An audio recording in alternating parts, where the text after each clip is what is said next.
welcome to our video review series. I'm Show Studio Fashion Editor Georgina Evans and I'm joined by Show Studio Content Editor Calum Knight.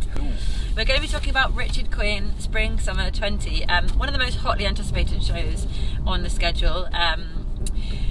Last season was amazingly emotive, live performances, Atsuko Kudo, latex underneath the bodies, which is something that Quinn has been doing for a while, and a hint of wedding with a white look last season.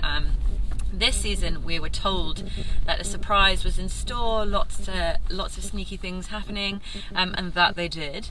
It was at York Hall in East London, and aside from it being a little bit of a chaos getting in, the show is actually quite spectacular. So we sit down, there is the Philharmonia Orchestra on a beautiful pink carpet. Up in the stalls is a choir. I'm going to print the Bark Choir, and then begins, well, first we have beautiful kind of Moby but done through orchestra, which was amazing, and then they start playing Mozart and amazing music, and then that segues into Cats later on, but we'll get there later. So what starts to come out is familiar, but same but different, if that's a very derogatory way of saying familiar with a twist. So digital prints were obviously still there. Richard has a collaboration with Dyson, or Epson, not Dyson, that's Hoover's, Epson. So they do all the printing in house. So those were still there, lots of beautiful florals as per usual, but different shapes this time. So usually we get lots of regal long gowns, and those were certainly here later on in the collection, but opening were lots of short mini dresses with bouffant bows, literally stuffed, off the shoulder as well. They almost looked a little bit like 80s cocktail dresses, and underneath them floral tights and a pointed shoe, which I believe was Jimmy Choo. I think it was a Jimmy Choo shoe. I wasn't so keen on the puffy bows, just because I think what Richard produces is so elegant. Well, previous collections have been mind-blowingly elegant and breathtakingly just so demure and graceful, even though these prints are so in your face. And I feel like these padded bows slightly take you away from that fantasy and kind of bring you back when you have something that's slightly on the border of cliche or slightly fuddy-duddy or bad taste. These slightly tip the scale the other way, whereas normally Quinn makes these kind of wonderful floral, ditzy floral prints super elegant. Saying that, what Erin O'Connor was wearing throughout the show, beautiful draping pink. There was an amazing, I think it was a two-piece trouser and shirt set, but the shirt had a cape built into it, and that was in the typical blue and white Richard Quinn florals. Some of the darker black looks I really enjoyed as well. Lots more diamantes this season as well, heavily embellished chests, and embellished tights, which I wasn't necessarily the most keen on, but I didn't mind them when they were paired with the Atsuko Kudo body up top. There was one look that was latex and then crystal bodice in Sweetheart, and it kind of hugged the body all the way down. That was really beautiful. The detail in that was amazing. But on the other hand, the fishtails, I felt, normally with Richard Quinn, a fishtail is pretty divine, but watching the model struggle in a fishtail it's always a bit jarring, particularly in some cases the models have their arms bound to their sides when they're wearing the tiny little puffs, and so I always think that's a little bit difficult to watch, and not the most successful out of the collection, I would say. Saying that, again, it's like potato with this review. The tiny little puff balls I did enjoy in some cases. In some cases, when they were over embellished with diamantes, they felt a little bit like a Christmas decoration, and I'm sure that was intentional, but just for me it felt like a little bit overload, and again that scale's tipping slightly the wrong way. So after all of this, Memory from Cats starts playing, one of my favourite songs ever, really tugging at the heartstrings as their looks start getting darker and darker. Richard was saying everyone's been through heartbreak, and that song is so emotive, and particularly with an orchestra leading it, it was really powerful. Then, I mean, this is literally a 8-part opera theatre we just went to see. More music plays, a very dramatic God Save Our King, and more and more looks are coming out. There's a bit of an awkward pause in between as well, and then we start getting bridal looks. So what we were teased last season has been well and truly introduced this season. introduced in the most marvellous way a gaggle of tiny little girls, or ducklings as they look like, in miniature versions of Quinn dresses, so pink florals with amazing feathers and then diamantes around the head. Actually that look in adult form was really quite something, and they all looked amazing. Everyone started gushing and being like, oh, which was very sweet. And then as they take their place, lots more wedding looks start coming out. These were actually my favourite, and I know that Quinn is the master of print, but his embellishment and attention to detail with these looks was really something.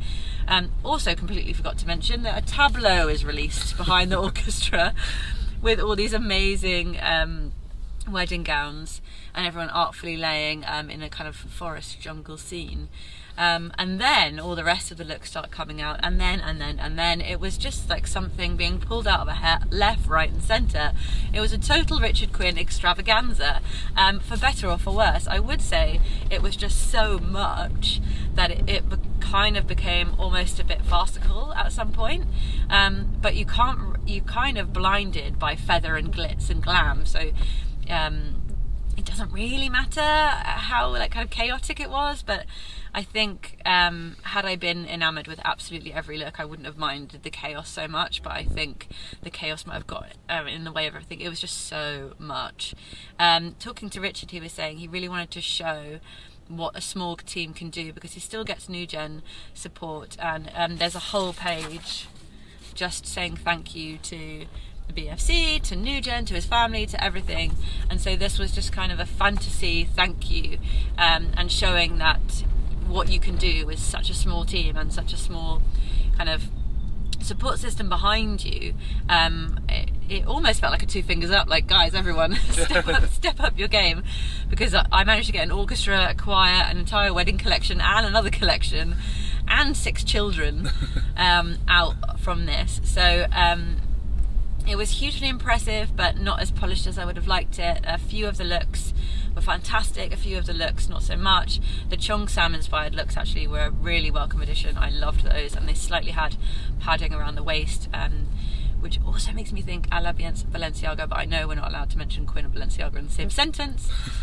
So completely chaotic, completely marvellous, a total fantasy, just grand and amazing, and we'll never forget it. And I think that's entirely what Richard was aiming for. So yeah, I mean that is what he was aiming for. I mean, literally at the top of the press release it says a fashion sanctuary where we could all come and celebrate.